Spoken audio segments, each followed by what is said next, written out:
Thank you, Ellen, for that very generous and capacious introduction. It is one of the stellar pleasures of my life to become acquainted with the Galbraiths, not only Peter and Jamie and their brother Alan, but their parents, Ken and Kitty, in the many years I knew them.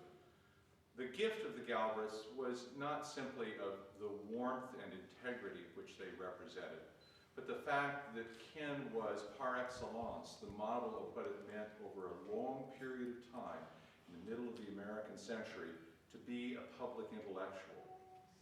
The idea of public intellect was born really in the 19th century and built on an 18th century Enlightenment idea of the responsibilities of intellect to the body politic and to the idea of politics itself. And Ken embodied those virtues. Knowing was not enough. Scientific knowing was not enough. Knowing that had moral purpose that leaned heavily democratic, and I will say first small d democratic, but I won't omit large D democratic in Ken's case, was to him the purpose of speaking and living his life in the public arena.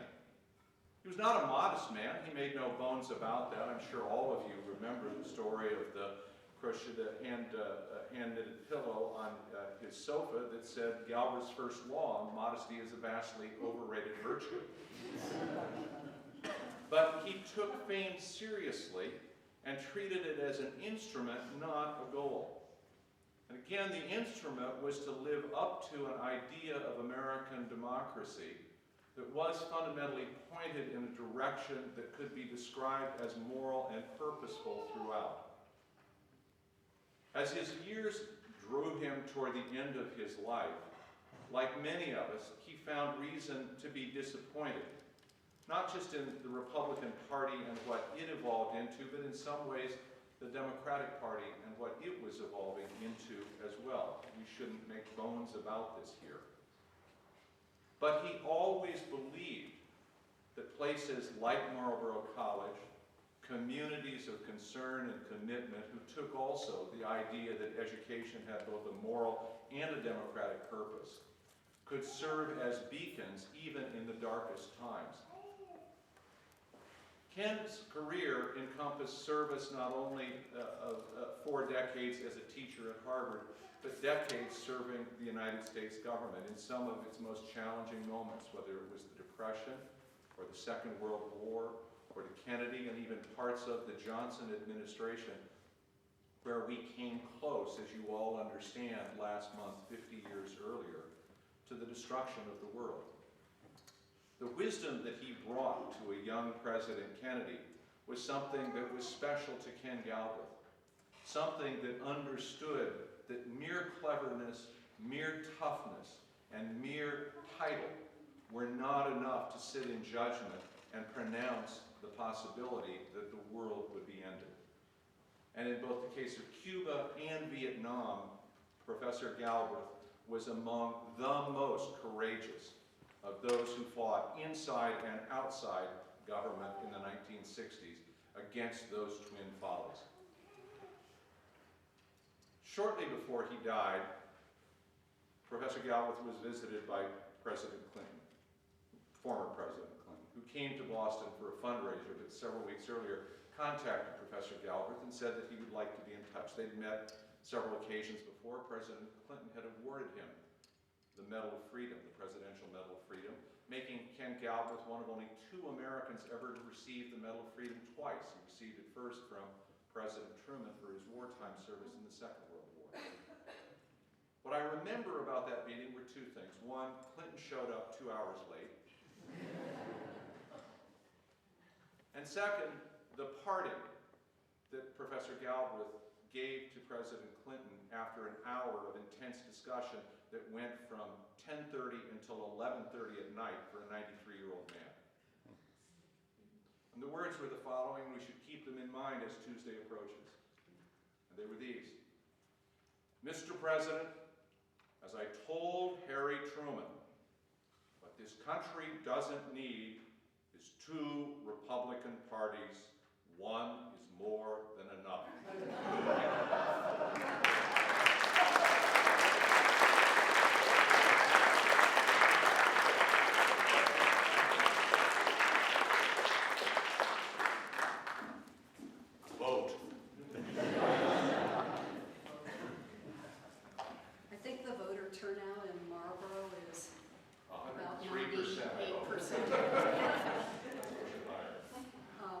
it's my honor to introduce Peter Galbraith and Jamie Galbraith. I'm going to do both introductions, and then Peter will speak first, followed by Jamie. I think we'll go about 50 minutes with their comments. Then we'll open it up to your questions, and we'll end with a reception in the foyer. Peter Galbraith, citizen of Vermont and citizen of the world.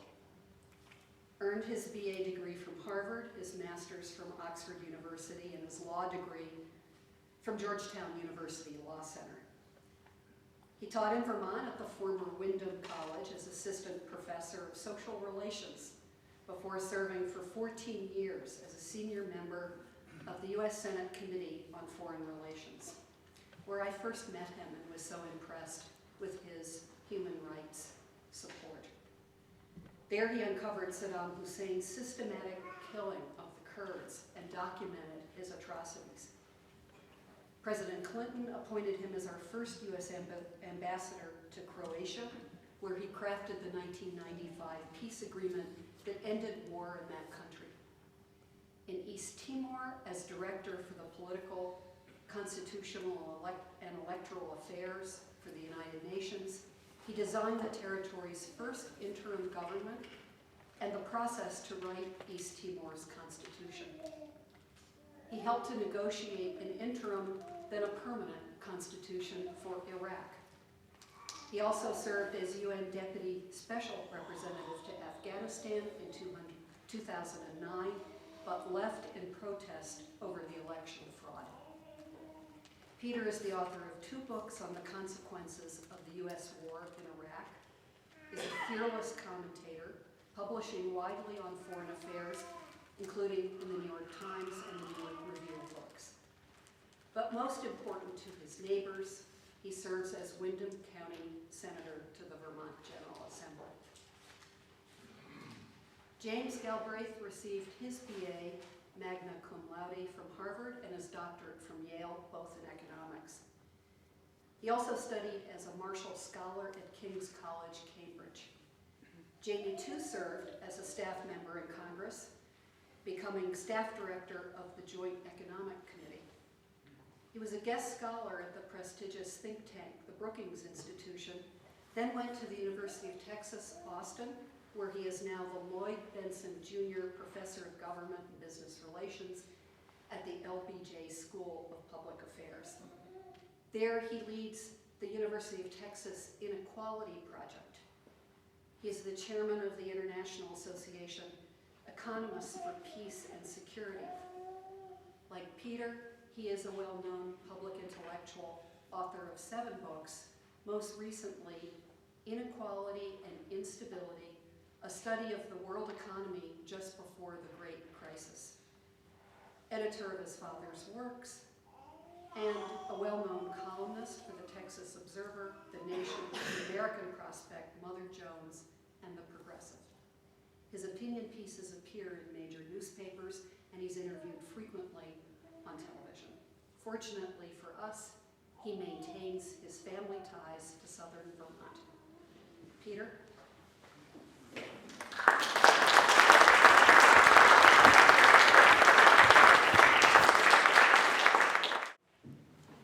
Ellen, thank you for that very kind introduction.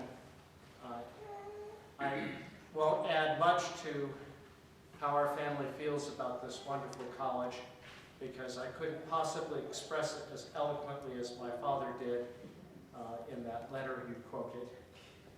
But it is a very special institution. It is, we're an area that has not had a university, a state college here, and Marlborough really has been our institution. So I couldn't think of a better place to have my parents' library in a community that they loved, and a state that they loved, and an institution that they supported and loved. The purpose of the symposium today is not directly to talk about the legacy of John Cath Galbraith and my mother, but to talk about contemporary issues. In the fall of 1961, at the request of President Kennedy, he went to Vietnam and spent time in Saigon and talking to the ambassador and the generals, as well as to Vietnamese and other people in the embassy. And he came to one very simple conclusion, which was that the war in Vietnam was unwinnable. And it was unwinnable because the U.S. strategy was to pursue a counterinsurgency. And in order for a counterinsurgency to work, you needed to have a reliable partner. And in the government of President Diem, and frankly, all the governments that followed, the U.S. had no partner. And so, beyond the question of whether this was morally right, whether we had a national interest in it, and he didn't think it was morally right, and he didn't think there was a national interest. He simply believed it wasn't workable. There was no way to prevail. And I would submit to you that when you have a strategy, regardless of whether it's right or wrong, where there's no way to prevail, that continuing that strategy is wrong. And I guess I will come and talk about Afghanistan. We could agree that Afghanistan is the most important place in the world. I don't happen to think so. But let's accept that it is. If you don't have a strategy that works, it makes no sense, regardless of its importance, to be investing, putting at risk 100,000 troops, spending $500 billion, and doing all the consequent damage that was done. Now, of course, if you do have a strategy that works, then you get to the next issue of whether it's the right thing to do and whether it's worth the cost. But you don't even have to go there if you don't have a strategy that will work. My father was a skeptic of those in the U.S. government in his day who believed that we could easily fix other people's problems. And there was a mindset then and now within the State Department, within the military, that if we're given a mission, that we can succeed. That we just need, if it's not working, we just need to do more of it. Or a mindset of people who carry out policies that, frankly, they know aren't working. But the powers that be have decided on it, and we're just going to double down and do it. I should say, although I won't say more about this, from his experience with the Strategic Bombing Survey, he understood. He questioned. In fact, more than questioned, he derided the notion that you can solve military problems with air power alone. In fact, among the findings that he did of the Strategic Bombing Survey, which was, of course, what this meant, strategic bombing, was the bombing of German and Japanese cities. That basically it did not have a negative impact on German or Japanese economic output.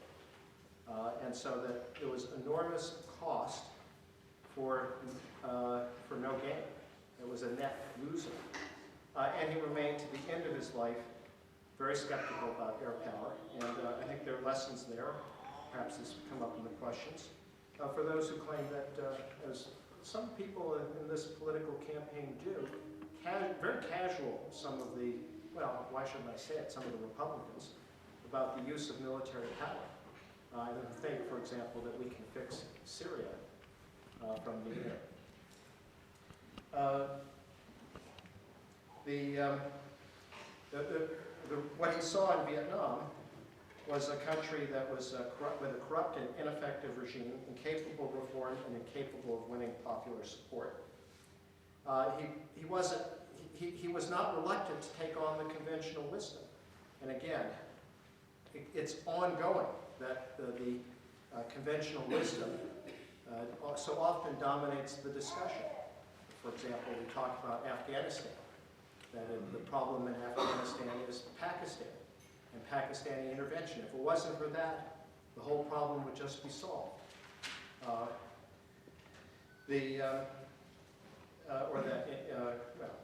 Similar kinds of nonsense about Iraq.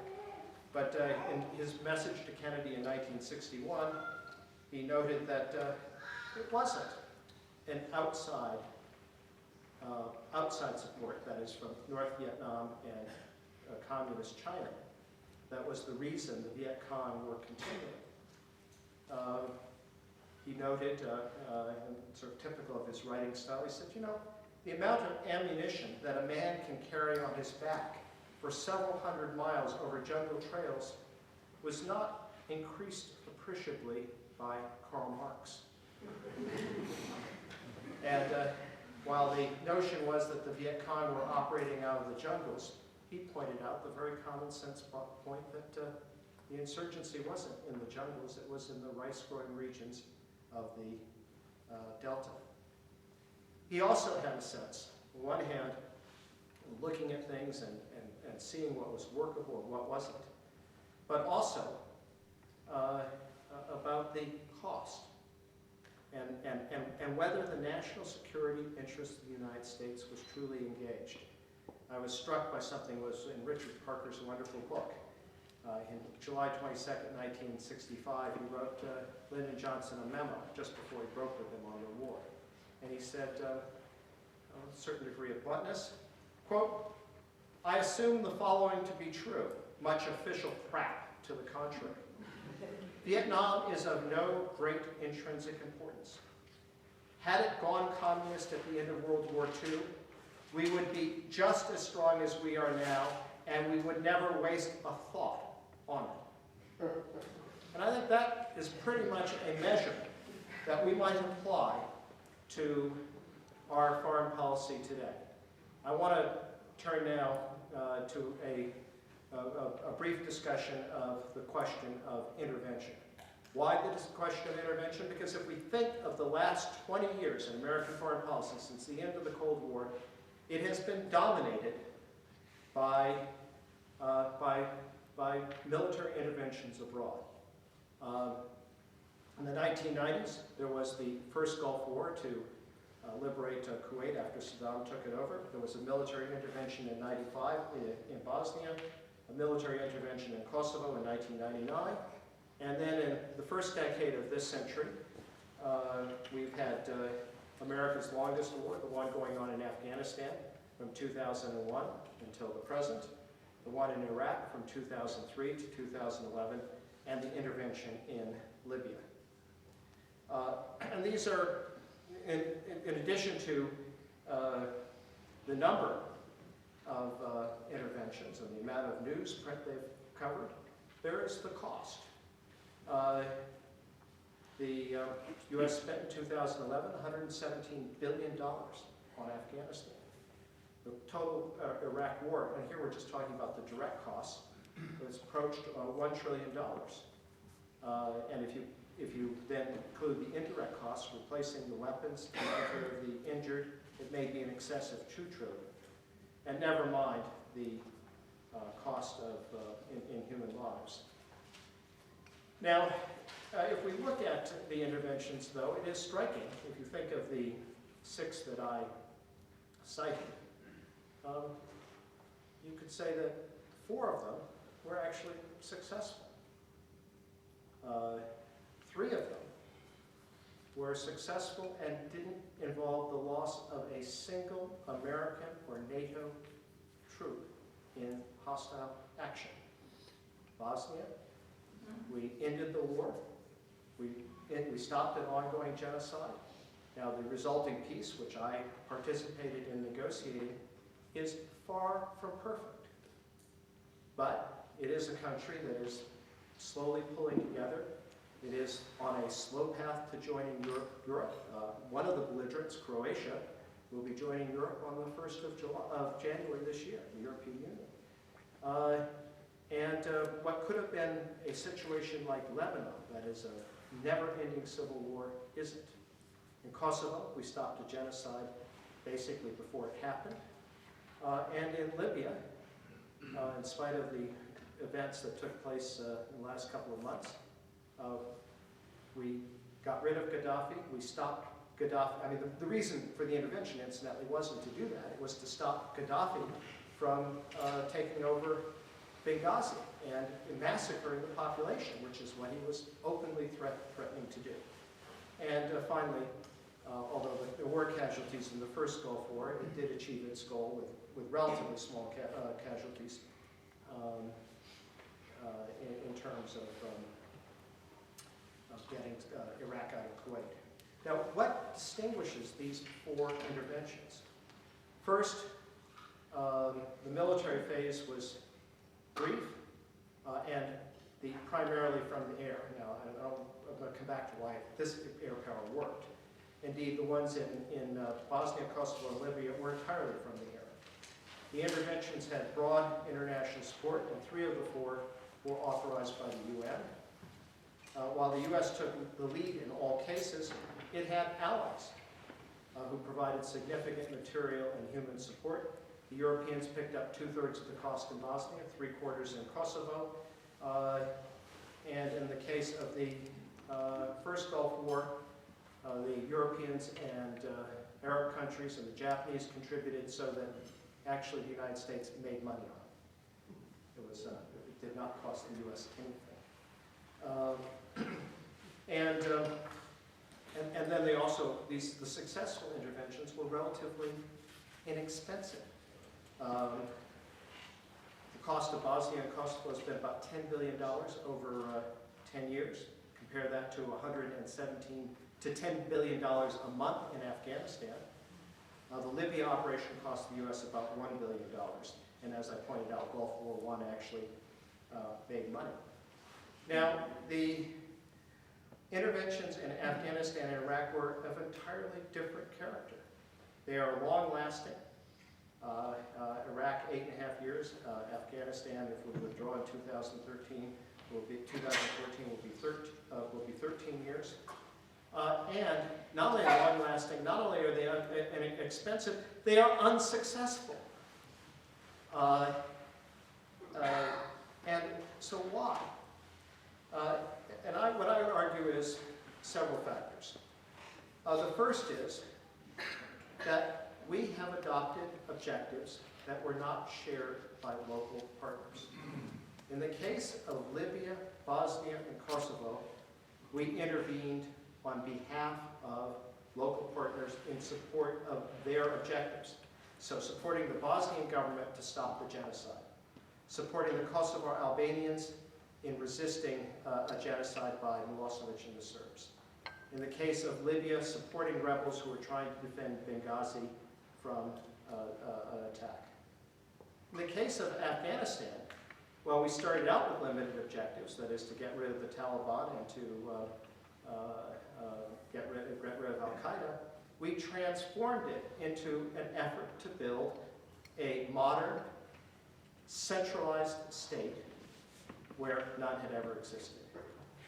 And in the case of Iraq, well, in fairness, when George Bush on the 1st of March 2003 stood up with the USS Lincoln and announced a mission, or under the banner that read "Mission Accomplished," you know something? He was telling the truth. That is to say, the mission as defined then was that Saddam Hussein could not threaten the world or his neighbors with weapons of mass destruction. And I can tell you that on May 1st, 2003, Saddam was not in a position to threaten his neighbors with weapons of mass destruction. As my son, who's 14, would have said, the fact that he hadn't had any was a detail.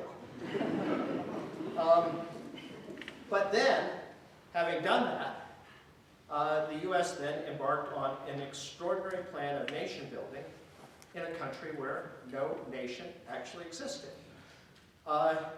And in both Afghanistan and in Iraq, basically, we've tried to impose our goals. And we have ignored one of the central factors that exists in virtually all the conflicts that have taken place since the end of the Cold War, which is ethnicity. The case of Iraq, again, we wanted to create a multi-ethnic democratic state inhabited by a people called Iraqis. But in fact, Iraq's population is 20% Kurdish, 20% Sunni, and 60% Shiite. The Kurds unanimously wanted out, and to this day want out. They have already created their own state with their own army, their own parliament, and that they continue to have. And U.S. efforts to try to force them into Iraq have failed. The Shiites, who we hoped would become the backbone of a democratic Iraq, were in fact people who had a sense of oppression that went back about 1,400 years. I won't go into the origins of the Sunni-Shiite schism, but it also in Iraq, which when it was created in 1920, had been the majority, but had been oppressed by the Sunnis. And of course the Sunnis, who had ruled the country from 1921 until 2003, were not reconciled to the idea of rule of the majority, which meant rule by the Shiites. But again, because we think of ourselves as Americans, we didn't adopt a strategy that actually dealt with the reality of Iraq. And in Afghanistan, here is a country that is ethnically and geographically one of the most diverse in the world. It is a place with high mountains. The Southerners are, and in the east are the Pashtuns, and in the north are the Tajiks, who speak a very different language, which is akin to Iranian, and the Hazars, who are Shiites, actually with a Mongolian ancestry and appearance. It is a land with a country that has not had roads or modern communication, and so these communities have functioned quite separately. And while there was a king of all of Afghanistan, in fact, the king never ruled. And trouble only occurred when first the king was overthrown by his cousin, who tried to be more centralist and was met by opposition, and then by the communists, who again tried to centralize things and failed. What have we done? We facilitated actually having an Afghan American as our ambassador from a rival tribe to the king. We came up with a constitution that created a centralized state that even Napoleon would have admired.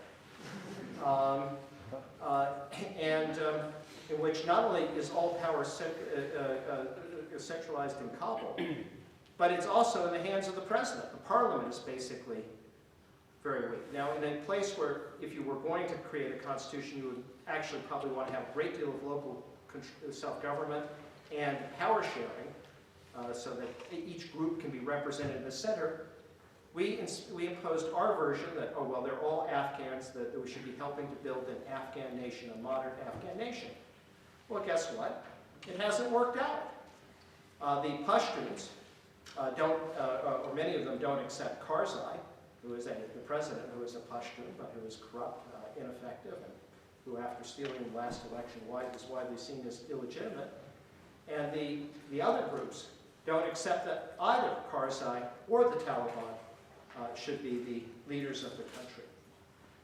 But we have proceeded with strategies in both Iraq and Afghanistan that are aimed at nation building.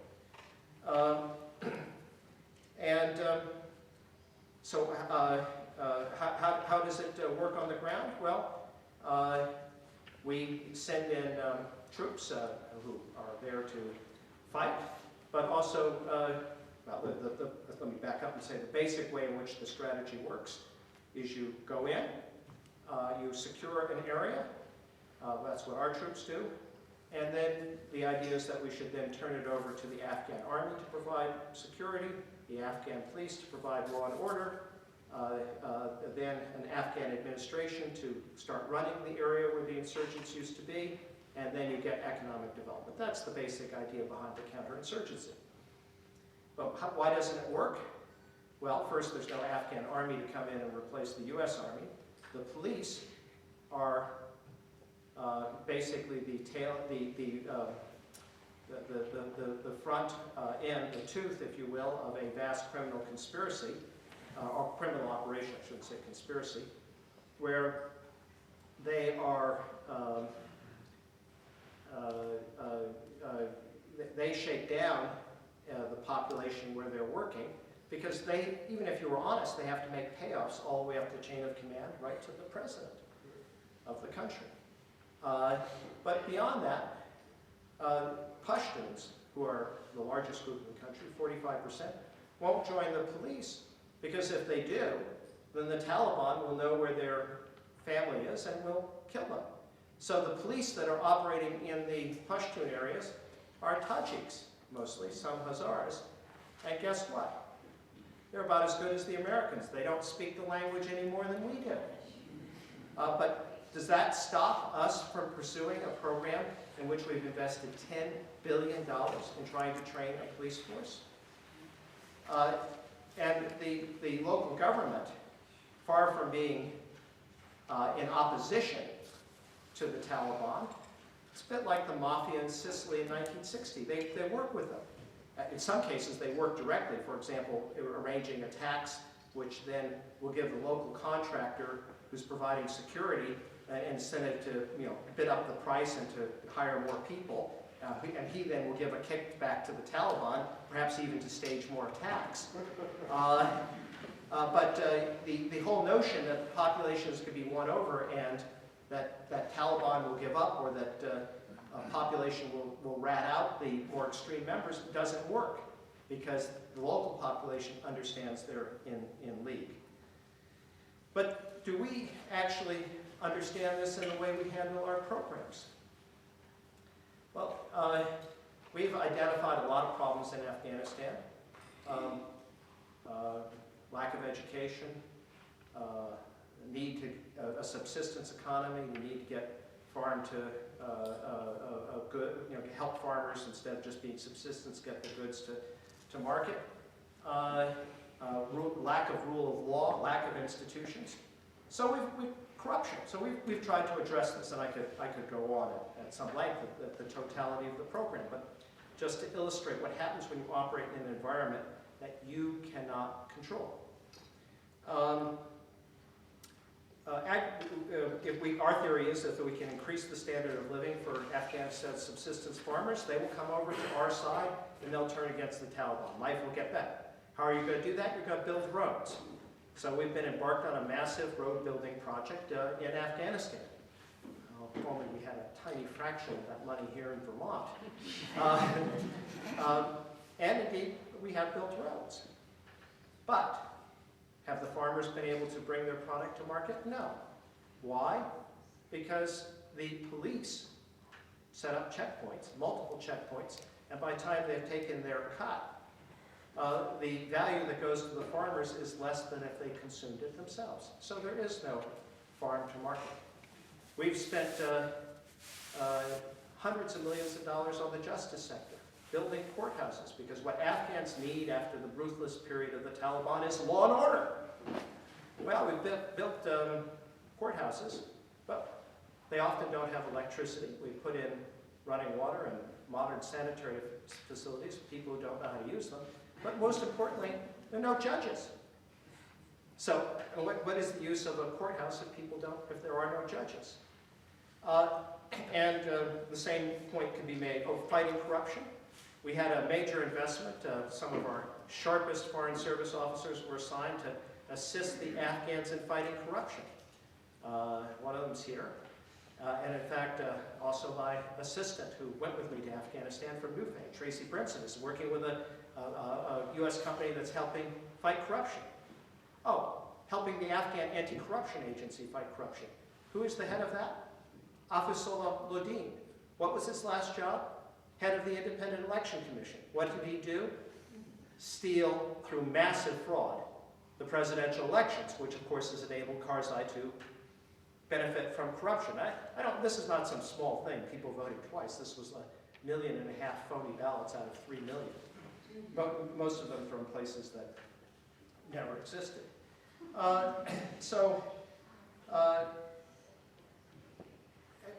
The same picture is more or less true in Iraq. There's a wonderful book which I commend to you by a Foreign Service officer, or after he wrote the book, he's now a former Foreign Service officer, named Peter Van Buren, who served with the U.S. reconstruction teams in Iraq. It's called we meant well, how I helped lose the battle for the hearts and minds of the Iraqi people. And it's a rather simple point he makes. It isn't that some of the aid that we provided in Iraq was wasteful or was fraudulent or was stolen. It's that all of it was ineffective, and much of it was stolen. None of it, not one thing worked. And it's full of a sort of comic accounts. For example, of a chicken factory. Just to illustrate the problem, we had the idea that it would be great if Iraqi farmers could sell their fresh chickens in the market. Well, here's the problem. Iraqis either bought frozen chicken or live chicken. So we set up a factory without having done any market research as to whether there's demand for fresh chicken to process chickens. It cost $25 million. It killed 6 chickens, and that was when David Petraeus, the commander in Iraq, came and watched the operation. There was a little Potemkin show. Now, how could this be? Surely, our intelligent foreign service officers and our military, they must know what's going on. They can't be oblivious. Well, the answer is, they're not oblivious. But consider the dynamic here. I'm a captain, and I'm now assigned to spend $5 million, pick the place, Afghanistan or Iraq, helping the local population. What am I going to do? Well, let's call this Afghanistan. I'm going to build some schools for girls. We like to have schools for girls. And I want to build a court, because that's what I'm told to build a court. So, and maybe a little chicken factory. So I go out and I can contract with somebody to do this. Of course, the person rips me or the U.S. government off.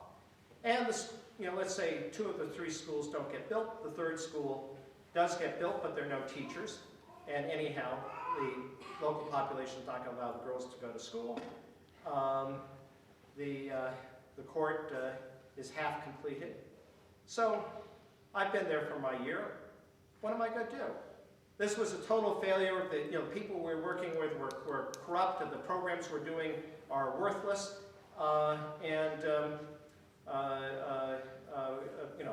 So we shouldn't be doing that. You think that's the report the captain writes? Of course not.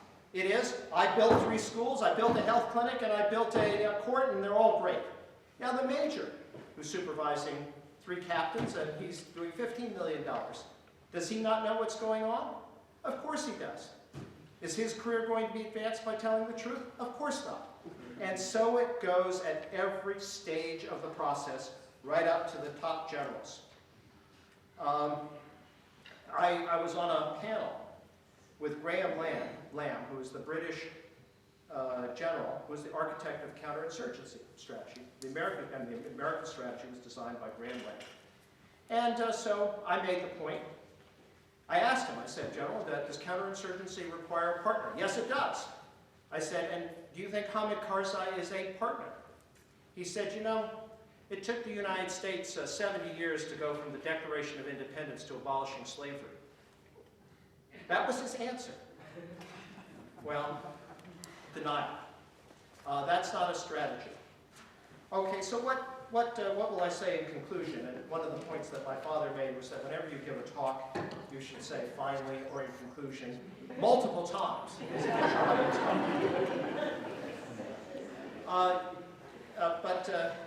In conclusion, I think we need to be very clear about the limits of what we can accomplish.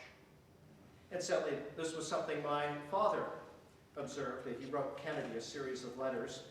He said it was the best writing he did, because if he ever wrote a bad one, then his audience, which was an audience of one, wouldn't read it again. But on Saigon, he observed, made a number of observations. Actually, he began with observations to Kennedy about the women. But Saigon has the most stylish women in all of Asia, described what they wore. I think he knew his audience well. He observed, well, I'll read a little. They are tall with long legs, high breasts, and wear silk pajamas and a silk robe split at the sides to the armpits to give the effect of a flat panel fore and aft. On a bicycle or scooter, they look very compelling, and one is reminded once again that an ambassadorship is the greatest inducement to celibacy since the chastity belt. He then talks about the, yet one moves around with an armed guard and a group of gunmen following a car behind. The people assigned to the country are confined almost exclusively to Saigon since travel has become too dangerous. I can't imagine that the agriculturalists, for example, are of much value under the circumstances. In Vietnam, our people were confined to the capital. In Saigon, they're confined to the capital. You know, they don't see, we have an auditing of these assistance programs. The auditors don't get to go and see whether in fact anything was built for the money.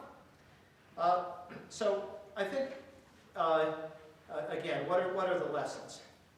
The kind of expensive nation building that we have attempted, interventions, you know, maybe the goal would have been desirable. Maybe it would be great if Iraq were a multi-ethnic state where nobody actually cared whether you were Kurd, Sunni, or Shiite.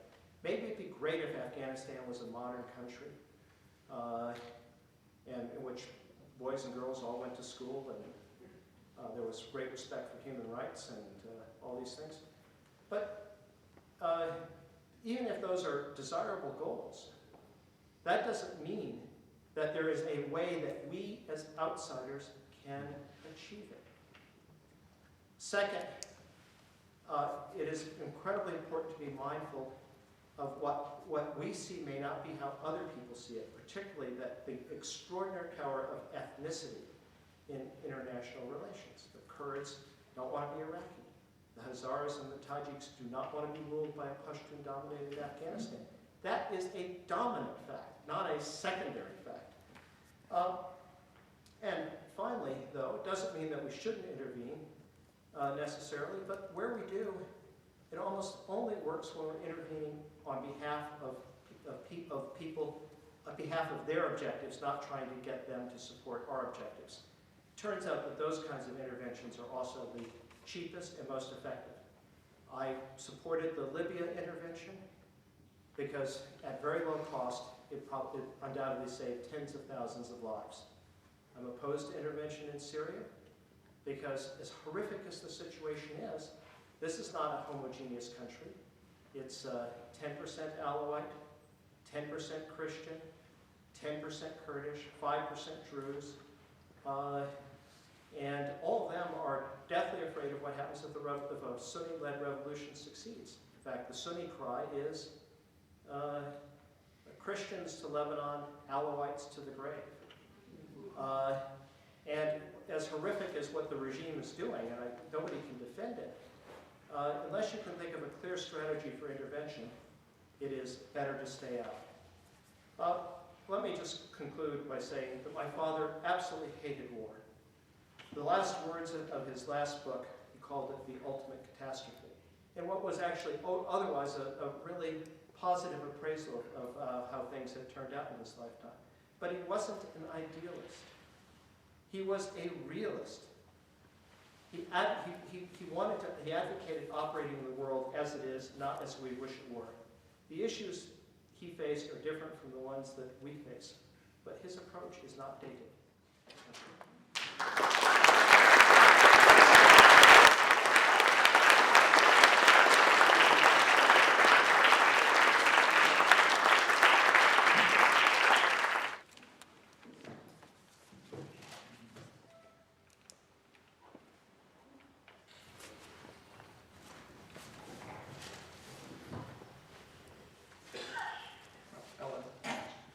Let me say first what a pleasure it is to be here, basically on home ground. In spite of the fact that it is just a tiny bit chillier here than where I presently live. And I also want to say to Peter that it truly was an inspired idea, decision on your part to bring our parents' library to this campus. And it's really moving for me to see that piece of our lives restored and kept in its integrity here where others can peruse and enjoy and get a feel for the balance of interests and influences that made up our family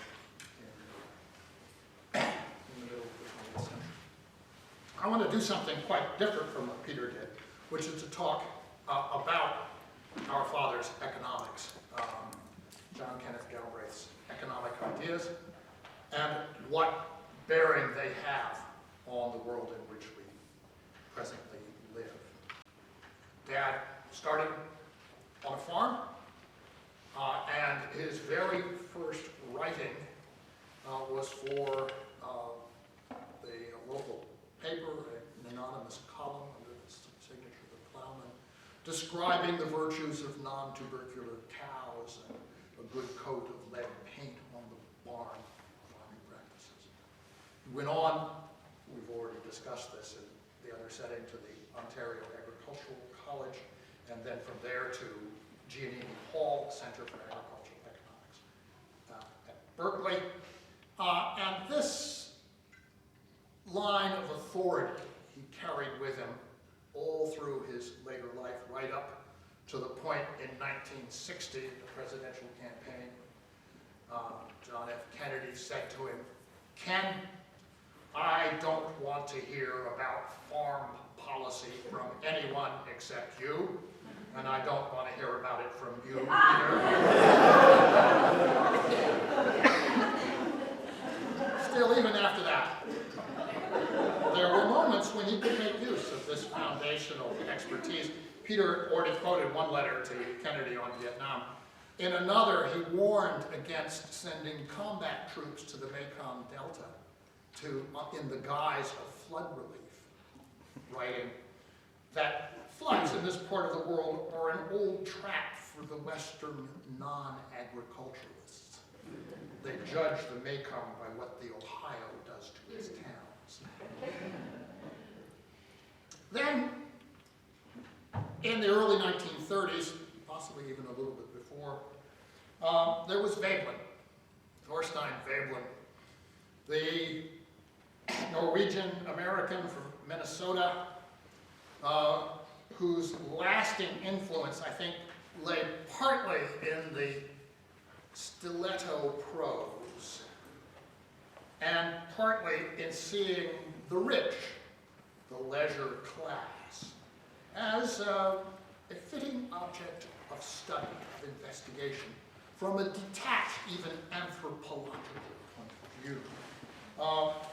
Unblinking in the knowledge of the discomfort that this would cause. There's nothing that the leading figures of our society like less than to be investigated in a quiet, relentless tone, voice, or pen.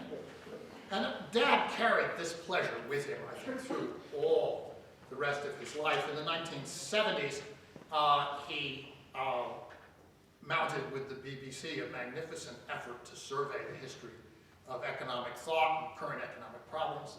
A television series called The Age of Uncertainty led to a book. And in the section on Veblen, they constructed a vast museum of natural history, Darwinism and social Darwinism. And so next to the woolly mammoth and the saber-toothed tiger, there was the figure of a fellow in a top hat with a big belly covered with a vest and a watch and the sign, Capitolopithecus robustus. In 1936, there came the discovery of John Maynard Keynes, and in 1937, suddenly equipped with a spouse, Dad went to Cambridge to learn from the master, who unfortunately was not there. He was ill that year, but Dad formed ideas and friendships there, overturning but not entirely replacing the body of thought that he had developed before. Keynes's idea, of course, was that you had to think of the flow of spending in the economy as a whole, as a central problem, and that the Depression was substantially a failure of the system to provide an appropriate spending power to absorb the unemployed and to put the factories that were available to work. There came quickly a massive test of Keynesian principles in the mobilization for the Second World War. And there, I think less because of his familiarity with Keynes and more because of his work with prominent business leaders and his understanding of some of the problems of the agricultural and industrial sectors in the 20s and 30s in the United States, Dad ended up at this remarkably early age in a position of critical responsibility with control basically over all prices in the United States from shortly after Pearl Harbor until the political pressures became intolerable and he was dismissed in 1953. I asked him once how he found 17,000 people to help him control prices in a few months at the start of World War II. He said land-grant colleges, lots of professors of economics who were a little too old to fight but wanted to do something, he just hired them all. The last time that the economics profession was truly useful, I think. I think Dad remained both pre-Keynesian and post-Keynesian for much of the rest of his life. Pre-Keynesian because he never lost the consciousness of power, the role of monopoly that had animated the progressive and institutionalist traditions. And post-Keynesian because he always remained more willing to use the power of the state than Keynes himself, who was actually a liberal, who wanted the state to be integrated with the market, was willing to do. Dad never deferred to the self-image of the corporation masquerading behind the marketplace. When there was a problem, he wanted the most direct and effective policy intervention to deal with it, even if it was coming from someone who was not exactly in his political corner. And thus, the great day in family history on August 15th, 1971, when Richard Nixon announced the freeze on wages and prices, something my father had been advocating as an anti-inflation measure for, by that time, well, decades and decades. And the Washington Post called him up, said, "How do you feel?" He said, "Like the streetwalker who has just been told that not only is her profession legal, but the highest form of municipal service."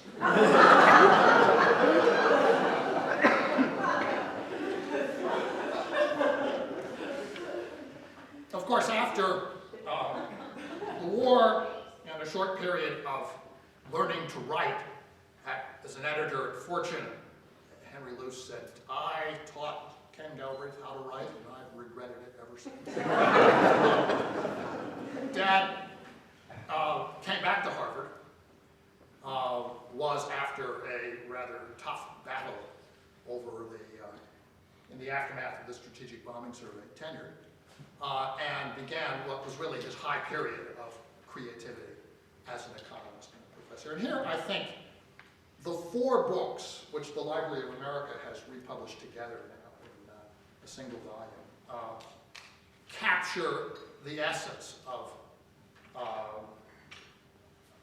our father's creative positions. The first one was American Capitalism, published in 1952. Happens to be the year I was born. Subtitled The Concept of Countervailing Power, which was an effort to begin to make clear that something other than anonymous and mysteriously balanced market forces were driving what was then the apparent success of the American system. That something else was the existence of institutions that could offset the untrammeled power of business, of capitalists, of corporations.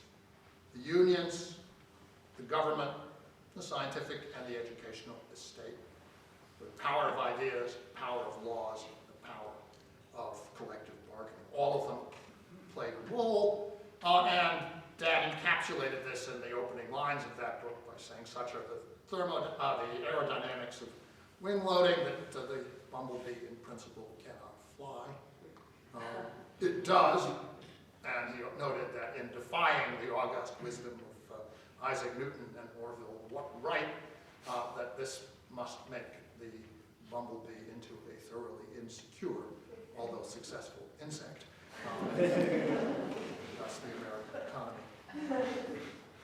Then there came a summer's inspiration, actually carried out at the library at Dartmouth, that led to reading newspapers, basically, and writing up what he found in them, that led to the first book that really dealt with the story of what had happened in 1929, the Great Crash, something that happened when Dad was 21 years old. But the history of it had been delayed by all of the intervening events, particularly the Depression and the war. And he had the inspiration to write it. And he wrote it in such a way that that book remains the canonical account of the folly that leads to financial disaster and a little bit of the aftermath of financial disaster.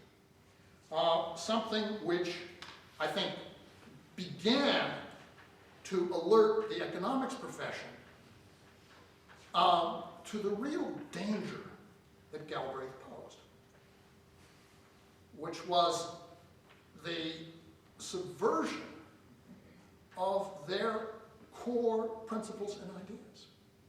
In this case, the notion that the Great Depression was actually caused by the collapse of private financial markets. Right? That this played a role. And a whole little industry in the economics profession, the first, I think, of a series of anti-Galbraith industries, began to animate professional economists at that time to try and demonstrate that no, it was actually the Federal Reserve that did it, or no, it was some other force, international exchange rates or what have you. But that said, you know, the obvious thing was probably right. The stock market crash had played a very important role in the unraveling of the financial system that led later to the collapse of the banks and to the Depression. It was, at the same time, entertaining and dangerously persuasive. In 1958, possibly his most influential book, The Affluent Society, which is dedicated to Peter and to me, a book that asked whether it was really true that scarcity was the foundation of economic thought, whether this was the right way to frame the problem in the most prosperous period, in the most prosperous country that humanity had ever seen. It's a book that challenged the idea that corporations were merely the passive mirrors of the will of the sovereign consumer, an idea that I suspect still is to be found in economics textbooks most unfortunately, but what can you do? Disguised in the advanced versions as the optimization subject to constraint, blah, blah, blah. Anyway, Dad suggested that maybe it was the case that what corporations did was to design products, build them, and then sell them to the public rather than working backward from what they found out that the public wanted. It should also be said that that book has one extraordinary contribution to our national culture that is present, I think, in all of your lives on at least a weekly basis to this day. Maybe several times a week, depending on how often you turn on a pundit on the television and so on. And that is the phrase, conventional wisdom. Chapter 2 of that book is entitled The Concept of the Conventional Wisdom. And it leaves me, and I think anybody else with literary pretensions, with the undying certainty that the one path to immortality is that memorable two-word phrase. Come up with one, and you may not be able to get a royalty on it, but people will remember what you did.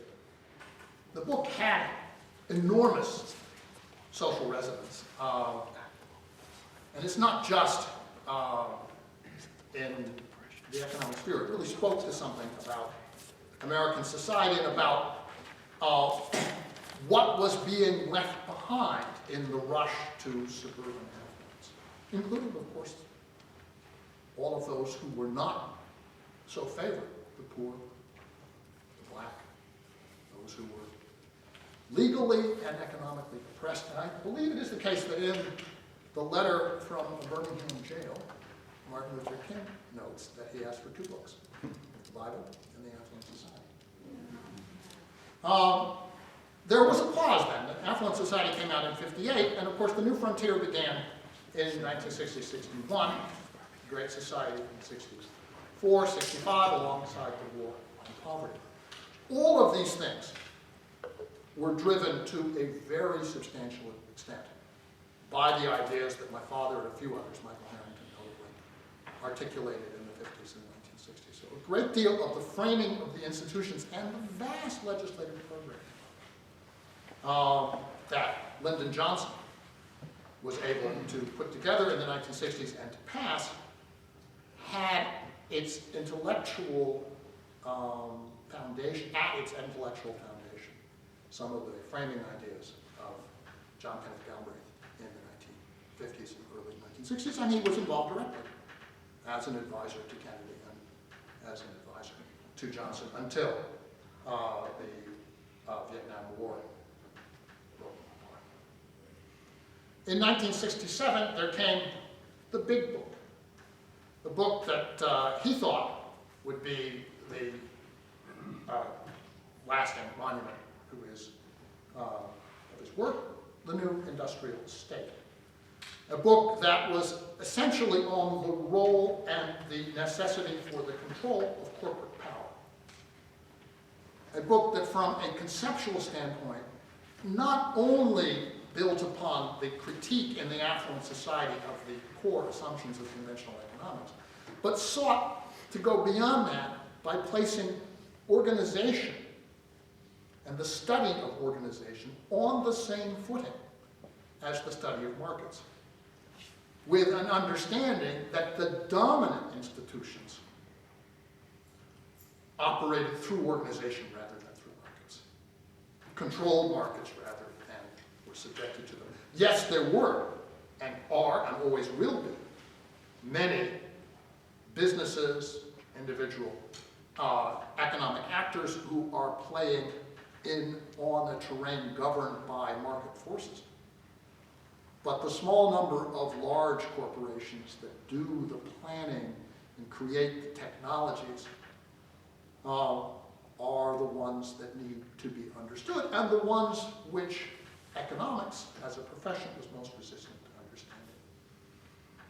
And this goes through, of course, the charade and comedy of corporate governance, boards of directors appointed for basically for demonstration effects by the chief executives, and it was, of course, did not escape my father's attention that the nature of executive compensation even then was that of as he wrote it, a thoughtful gift from the chief executive officer to himself.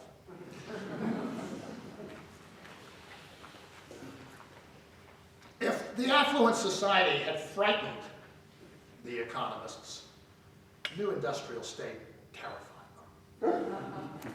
And it was roundly attacked, derided as a coffee table book. Young people were discouraged from reading it, which did not work in those days. I don't know if it still works, but it was still thought to work as an idea to discourage people from reading things by criticism. In any event, it remained on the bestseller list for over a year. And at that time, the bestseller list was not dominated by right-wing mass purchases of books from Renner and so forth. It's fair to say that what the new industrial state provoked was a very substantial pedagogical backlash. That is to say, the reassertion by professional economists says, oh no, really it is the market and the competitive system under which we live, and we are in fact a free market economy, and don't pay any attention to the large corporations, the large banks, or for that matter, the big government, the social insurance programs and everything else that have been put in place in the 20th century. Just pretend that we are operating in this completely structureless framework of an infinite number of independent consumers and an infinite number of small and powerless businesses. This departure from reality in the economics profession, I think, is a massive exercise in denial for which my father has to be held a little bit responsible. Suggesting the truth to people who desperately do not wish to hear it is a dangerous and unpredictable thing. So what is the continuing relevance of John Kenneth Galbraith's work? Peter said this a second ago. He was not an idealist, he was a realist.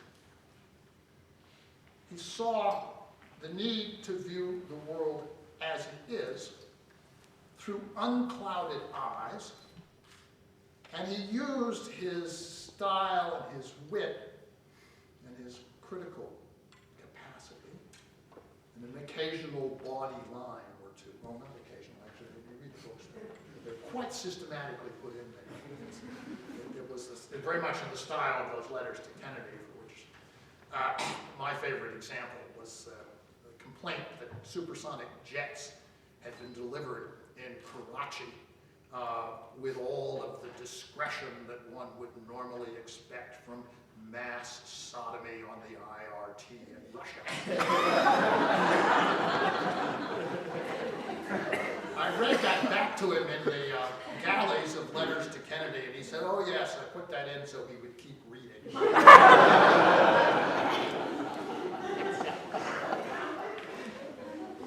But we live in a world where the need to be awake to what is happening to us and not to have our eyes clouded by our textbooks is, I think, probably has never been more urgent. We're living, of course, in the wake of a financial collapse that was uncannily similar, but perhaps on a larger scale than that of 1929.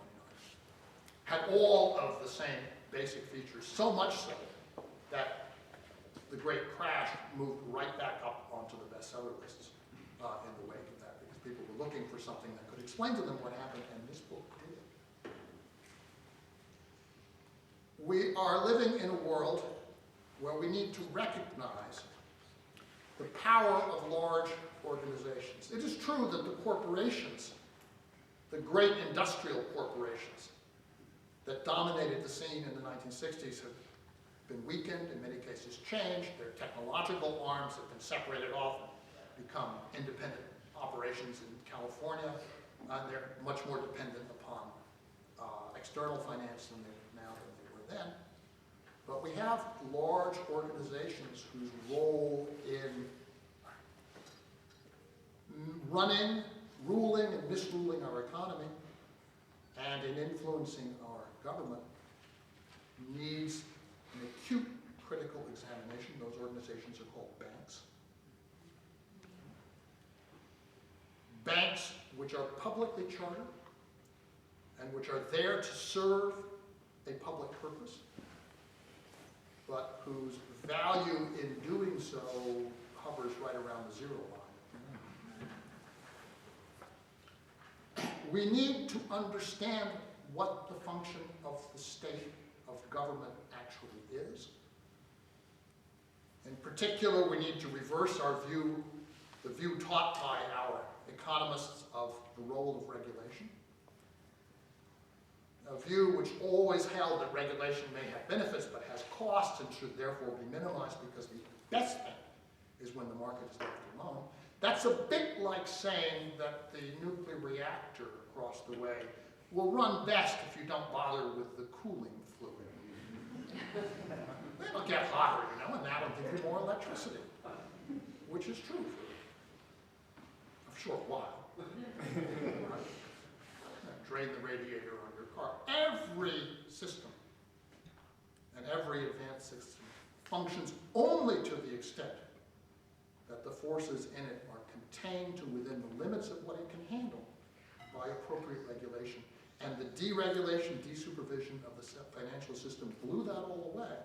And what we had was the equivalent of a meltdown. Something which cannot be repaired simply by adding fuel. Try it on your car. Drain the radiator, see what happens to the transmission, and then put gas in and see what happens. I promise you, this will be an unrewarding exercise. Dad understood this. I think it was the central piece, going back to the concept of countervailing power, in how you make an advanced, technologically advanced, interdependent society function effectively cannot be done on an unsupervised basis. And there is a need for a great new sense of public purpose to address the crucial issues that we actually face in the wake of this. Some of these are economic issues, unemployment, foreclosures, the need to provide appropriate retirement security, social insurance to protect the institutions that we actually have in the face of attacks on them coming. And some of them, here I get to my finally, some of them are intensely evident to us, prefigured in a different way in the affluent society, which was concerned a lot about beauty and emergent issue of pollution. But intensely evident to us is the challenge of climate change. We experienced that here. I was here, by the way, up on my hilltop when Irene came over. And on an even larger scale. It's just been experienced in New York, on the coast of New Jersey. Sense of where we stand in face of the greatest challenge that any of us will ever face. It's clear that we're not prepared for it. It's clear that the only way we can prepare for it is if we organize as a society, taking the public purpose seriously. And if we rebuild our economics, not simply around some abstract notion of economic growth, or even for that matter, full employment, but around purposeful action to address the actual physical, planetary, environmental challenges that we actually must face if we're going to continue to live pleasant, and agreeable, and even tolerable lives. I think that's very much the spirit that Dad would have us operate in if he were still with us, which, thanks to the extraordinary action of Marlborough College in bringing one of my parents' books here, fair to say that in important ways, at least on this campus, he is still with us. Thank you very much.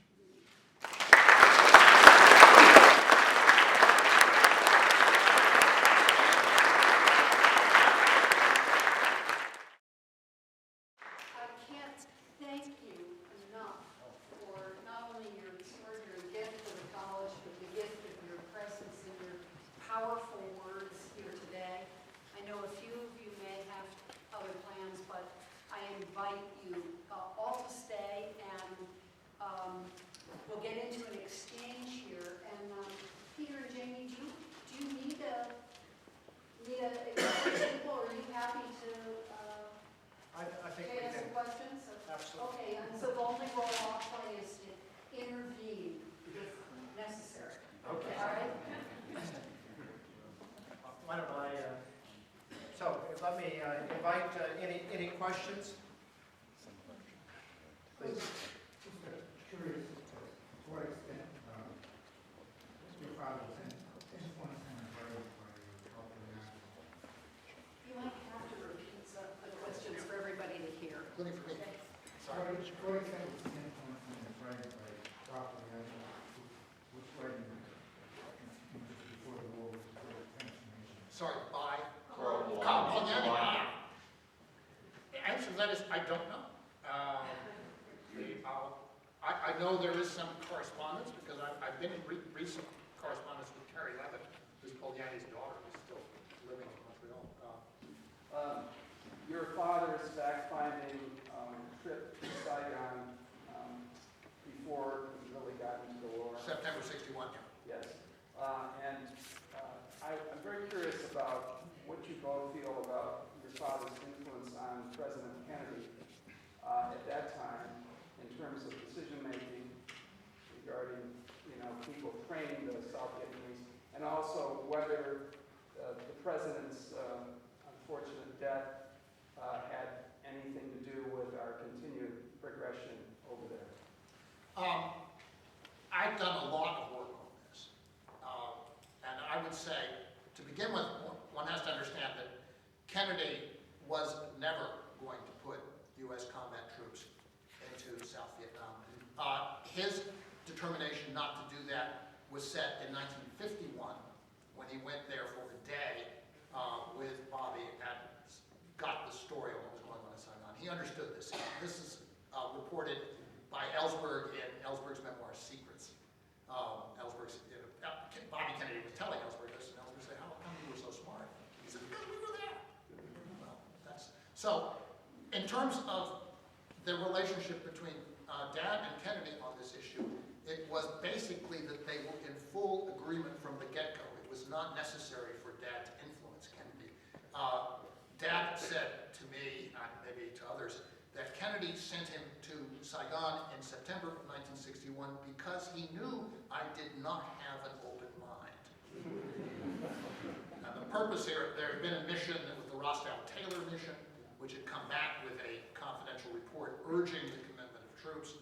Kennedy wanted a second opinion. He knew he would get what he wanted from them, so that's why he went.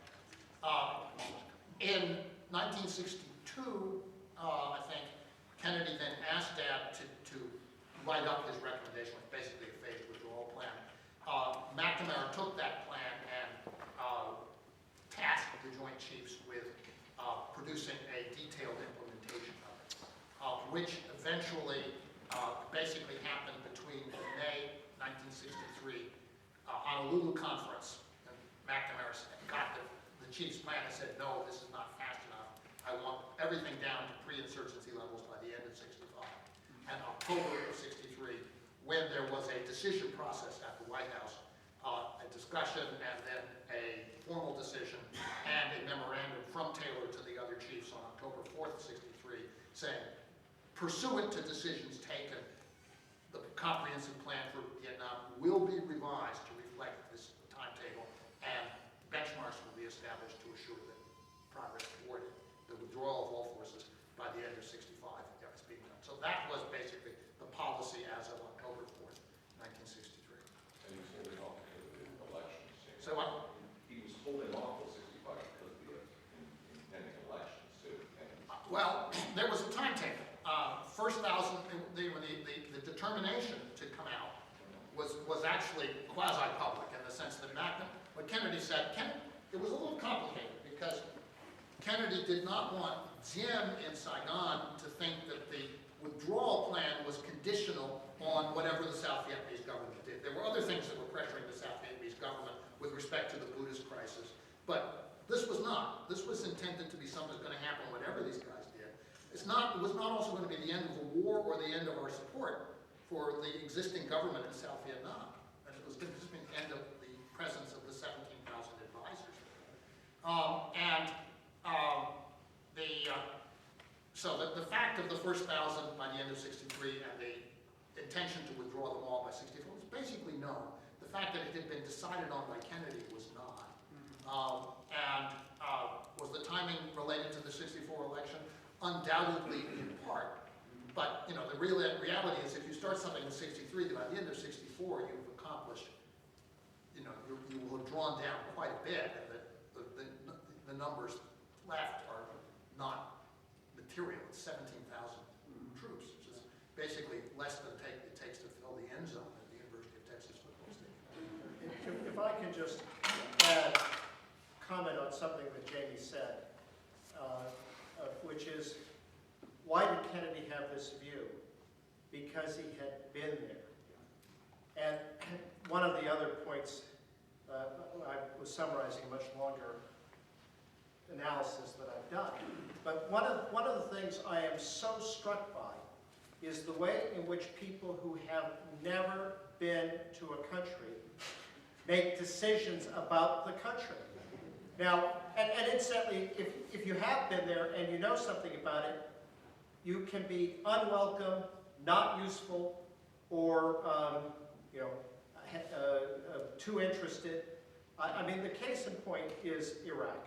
I mean, there are many cases in point. But in the lead up to the war, there were a whole series of books.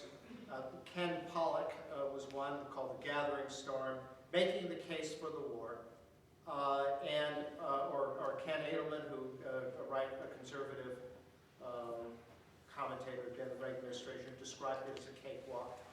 All by people who had actually never been to Iraq, and who assumed that, who basically said, oh well, the Shiites are Arabs, and therefore they're not going to be under the sway of the Iranians.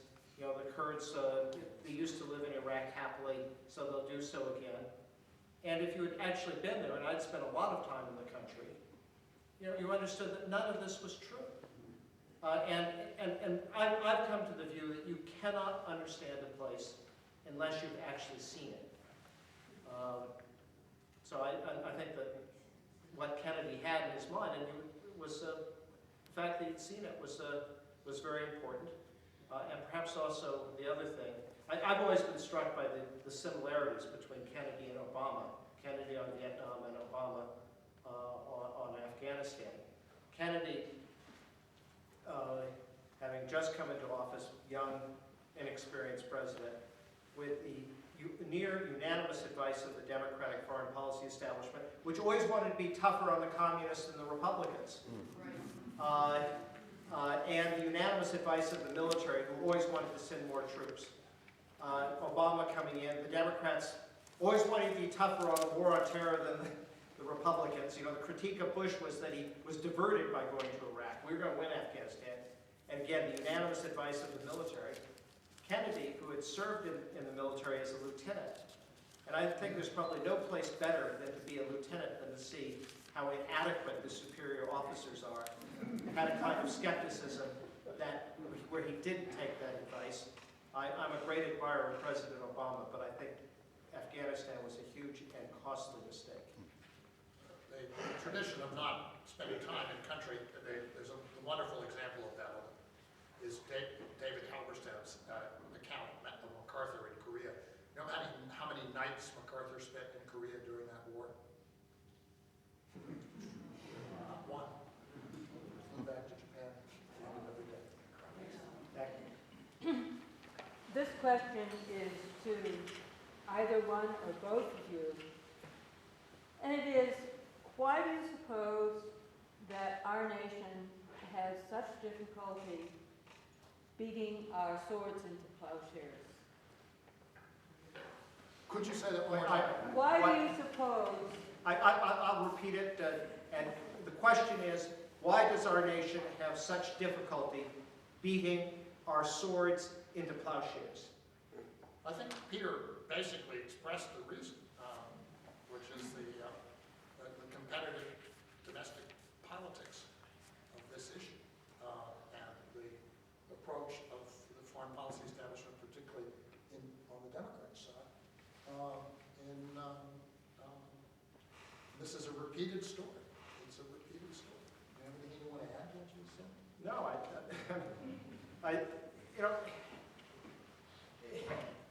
there are two things that go on. I mean, having been inside the foreign policy process. Well, I'll tell you one of the things that goes on that is hugely important, and I was part of it, and I can't say that I can express some regret about it, but during the Cold War, and I served in government from 79 to 2003, and then resumed in 2009, but 79 to 2003. So the first 12 years were the Cold War. And basically, I figured out whatever it is I wanted to do, like promote educational exchanges, I would say, we need to have hired more educational exchanges because the more people we bring here, the better able we're going to be able to counter the Soviet threat. Or the Soviet, if I didn't describe I had a view on Pakistan, which is that we shouldn't be supporting the dictatorship of Mohammad Zia-ul-Haq, the dictator who in fact created the mess that we have in Afghanistan because we gave him a blank check. I mean, it was engaged in brutal repression against his own people, imposing Islamic law and torturing and imprisoning a friend of mine. So that was a bit personal too. So I was making the argument. So how did I make the argument? I didn't make the argument that Zia was per se a bad guy. The argument was that if we want to more effectively counter the Soviet threat, we should have a democratic, more representative government in Afghanistan. Pakistan, sorry. That was the kind of logic. And frankly, I kind of regret that I didn't didn't make more of an issue about what the aid we were providing to Afghanistan as part of the sort of democratic group that wanted to even criticize Reagan for not doing enough. When in fact the people we were supporting were in many cases not the Afghan equivalent of Thomas Jefferson, as was being described, but the Afghan equivalent of Attila the Hun. So what I think would be really important and really useful is for people to have the guts to describe the world as it is. Imagine this.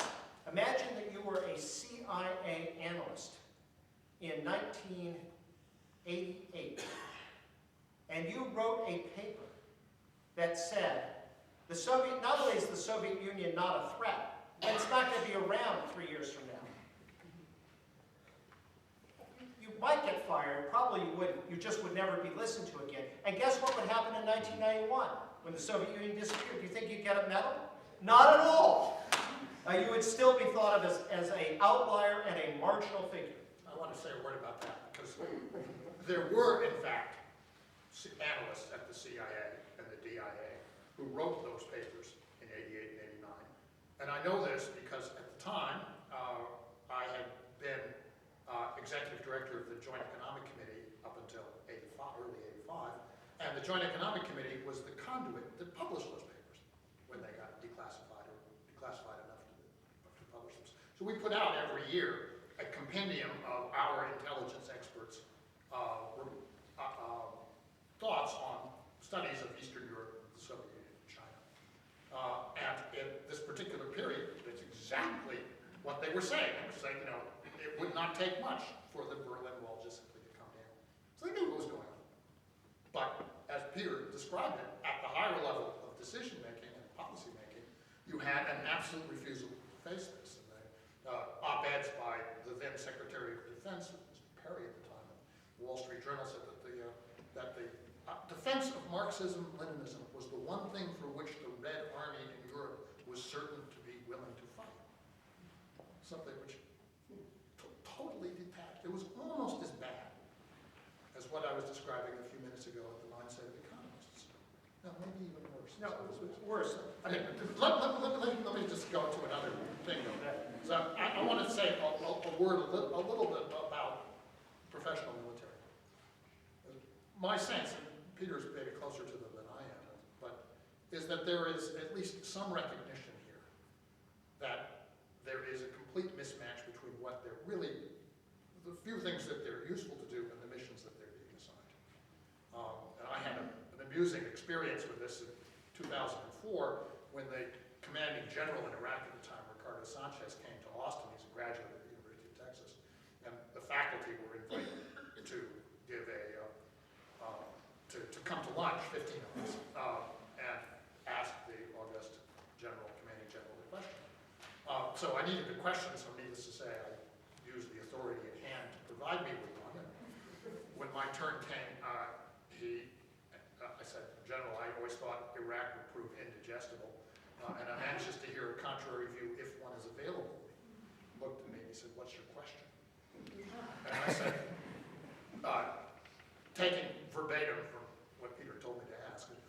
training any effective Iraqi security forces who are not Kurdish? Oh yes, he said, we're training 3 divisions of Shiites as well as 3 divisions of Kurds. Then he paused for a moment and he said, you know that word, effective, that's a relative term.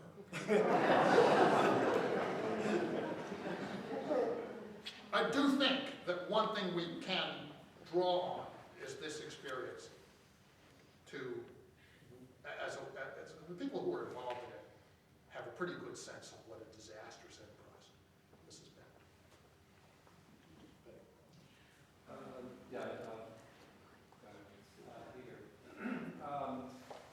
What do you think is going on with in Iran with, we hear a lot of rattling of the saber about what we're going to do about the nuclear device. I don't trust anybody on this. Do you have any sense of what's the real story? Well, I don't know what the real story is, but I have a sense of it. Or I can put it in a strategic framework. First, there's been a lot of loose talk about military action. And, you know, let's be fair, a lot of loose talk from one political party. Although in the last debate, Governor Romney walked back a lot of what he had previously said.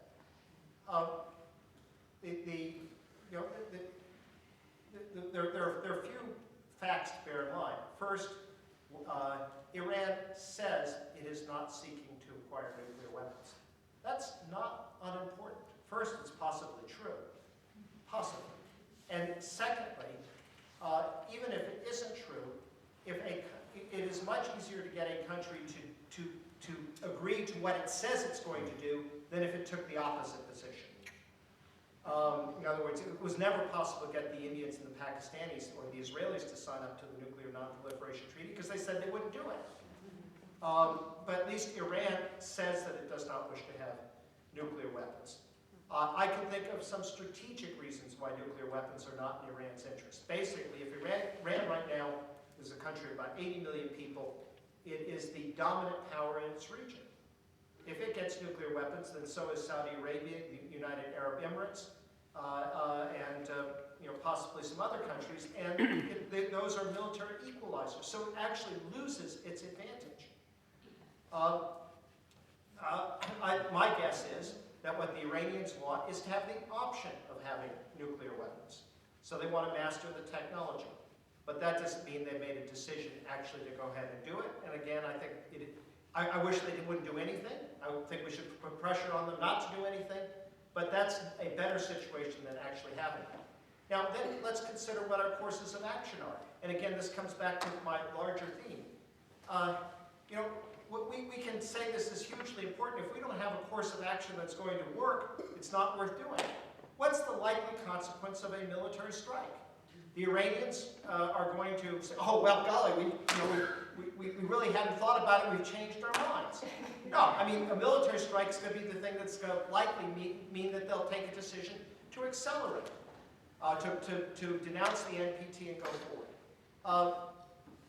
Then is there an effective military option? Well, yes, there is. The effective military option is to bomb Iranians' nuclear sites and keep bombing them indefinitely.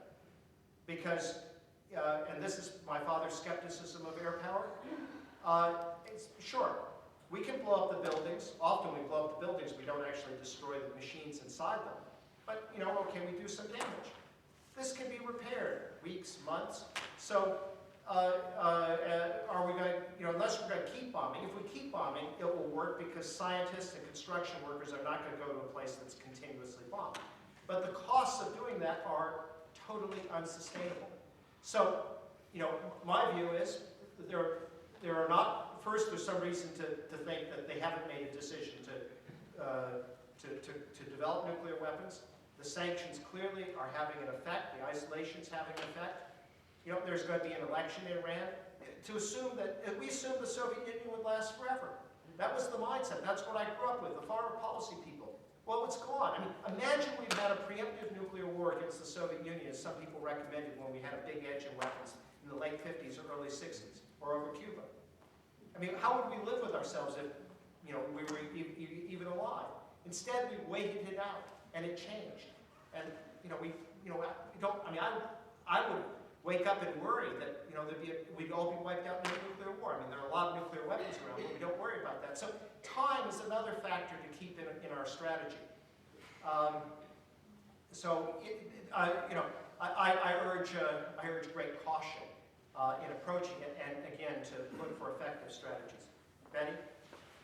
Going back to the Vietnam era, so your mother and father together, you were all 3 sons of age to go to Vietnam, perhaps? I mean, what was their advice, knowing what they knew, to the three of you? Could you repeat? The question is, what did Mother and Dad say about, to us about what we should do about conscription, about the draft, about going to Vietnam? It was an issue of conscience that I remember grappling with. Was I or was I not a conscientious objector? Eventually decided that I wasn't, that it was a political matter rather than a matter of faith. I was spared having to make an ultimate decision by the luck of the lottery.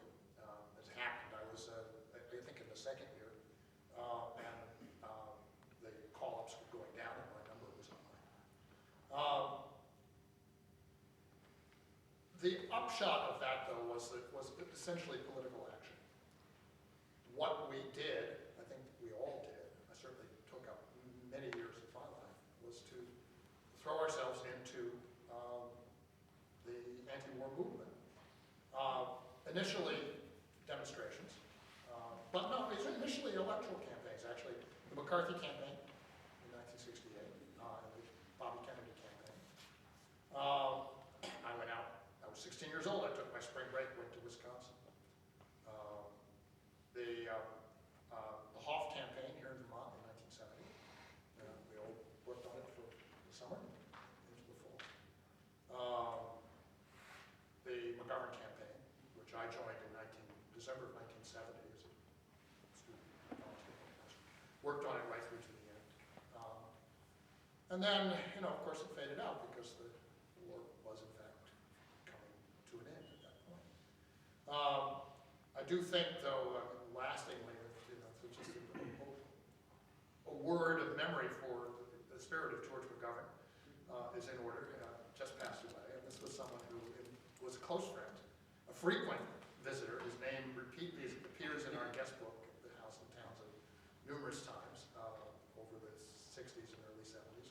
Someone who I remember organizing a meet and greet for up on our farm, summer of 1971.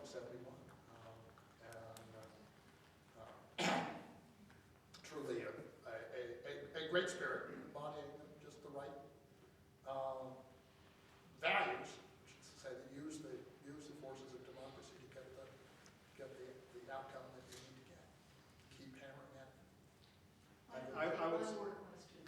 I would say simply, and going back to your question as well, what we need is not to be afraid to oppose unwise military actions. And I want to emphasize, I don't think all military actions are unwise. I think the Bosnia action, which I was very much strong advocate for, saved tens of thousands of lives. And I would defend Libya and Kosovo. But we need to be, we talk about the conventional wisdom. I think the most dangerous place for the conventional wisdom is on the military side. I mean, just to illustrate, I can take a very simple example. The war on terror. This has cost us directly in Afghanistan and Iraq $1.5 trillion. In terms of increased security, an additional trillion, 2 trillion. The overall cost has been phenomenal. And what has Al-Qaeda spent? 10, 15, 20 million dollars? I mean, imagine what kind of success that you might say you've had if for that little money you've been able to inflict that much cost on your enemy. Well, but do people discuss the war on terror in these terms? No. So again, let's have a greater, let's be more willing to challenge the conventionalism. Howard. Some good people in Chittenden County, Vermont, have been trying to do something about the bringing of more powerful jets to the Vermont Air National Guard, more powerful planes that make louder noises. They haven't had much luck in getting any support from officialdom. The congressional delegation has said we need these new planes.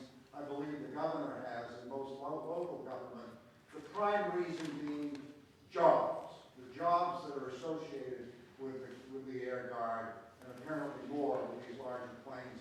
I'm not sure why we need them to defend whatever it is on the northern border of the United States. But the question I have here that touches on both your disciplines, I think, is,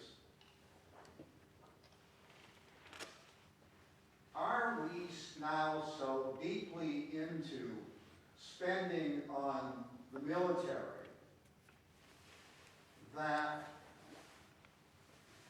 to try to wean ourselves away from it, or begin to, would it have a drastic effect now on the national economy?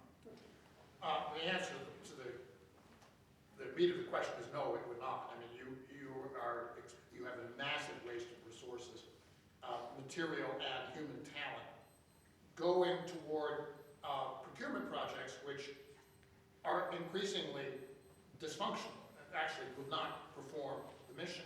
The F-35 is probably never going to be based outside of the United States. It has a logistic trail which is vast. It's not an aircraft which can do what its predecessors can in fact do. And the reality is that these technologies have their limits, and you're not going to get another technological leap equivalent to the difference between a propeller plane and the F-16. So we are in a situation which is where these processes are being driven by everything except the functionality of the military system. Now, as far as jet aircraft, I do, as the son of an immigrant from Canada, I do think that border should be patrolled. I'm not sure why. But also, I want to say something, because I do live in Texas, right? And we also have Air National Guard in Texas. And it has a very interesting storied history.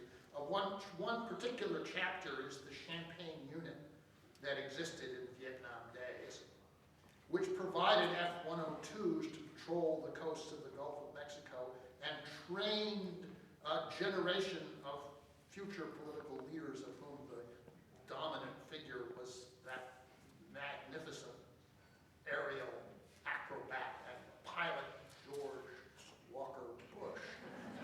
So I just want to warn you that as you build a Champagne Air National Guard for Vermont, that lurking in the real danger may not be in the hardware.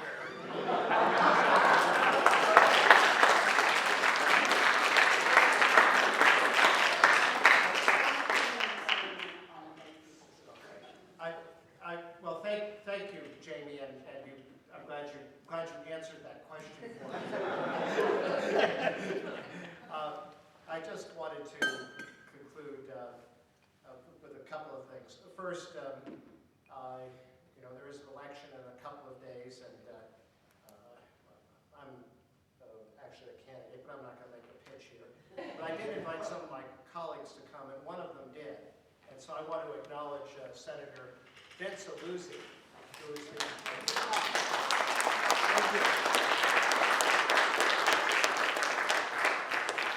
chair of the Economic Development Committee on which I served.